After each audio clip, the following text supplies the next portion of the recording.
I'm Greg from Blind Enthusiasm Brewing Company in Edmonton, talking about Barrel Fest 2025, and I'd like you to introduce yourself. Who are you? Oh, I'm Jeremy. I'm the head brewer and one of the founders of Two Crows Brewing out in Halifax here. Cool. How long you guys been open for? Oh gosh, 8.5 years, something like that. Oh man, Yeah, it's been yeah. a big run, and I'd like to tell folks that you are one of the most enthusiastic attendees. Even this is your coming to your third one, and you're always like first in line saying, "I'm going." Oh yeah. What's so excited about coming? Oh man, it's a totally unique beer festival. It's such a great group of folks that run it. Such amazing beers that you have at it. That it's yeah, it's definitely the beer festival that we can't ever miss. It's as long as we behave ourselves and keep getting invited back, which I don't know if I have in the past, but I've got the invite back this year. So I'd say the latitude for behavior is quite broad. Like yeah.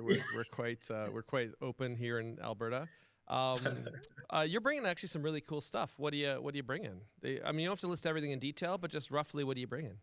Cool. Yeah. So we've got this year we released our first coolship spontaneous fermented beer. So we're bringing a couple cases of that straight up Spawn 2025, we're calling it, as well as a different version of that that hasn't been released to the public and won't yet be released to the public. It's unveiling at Barrel Fest. It's called Spawn to Replay.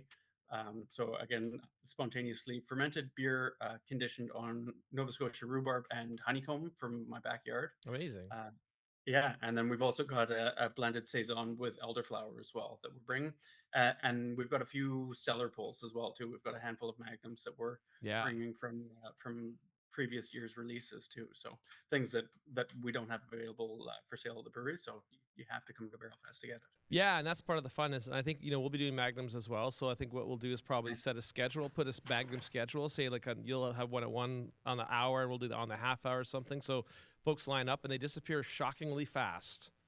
Yeah, yeah, we had a couple. I think it was two that we had last year, or three maybe. And yeah, the lineup formed, a couple minutes before we were to crack it, and you only get partway down that lineup, and it was always heartbreaking a little bit for to turn somebody away that was next in line. But Yeah, a little bit of it's very tears cool. going down. Yeah. So any other comments? What do you think makes Barrel Fest different from other festivals?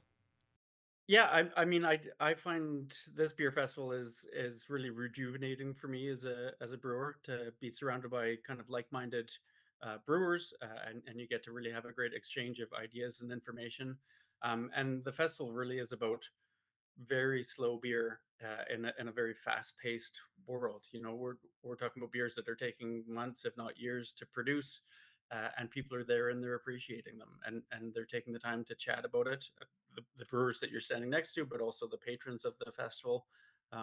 Everybody's enthusiastic about that style of brewing, and it's a type of brewing that we're really passionate about. But there's always pressures when you're running your own business to crank out hazy IPAs as quickly as you can, kind of thing too, because people love that as well. So it's nice to take your time and enjoy the conversations at the festival, and yeah, to slow down a little bit and chat about beer that takes time. Amazing. Well, that pretty much sums it up. So thanks so much for chatting, and looking forward to seeing you in around a month. By the time Yeah, this will go up in the next week or so, we'll let you know about it. But thank you so much.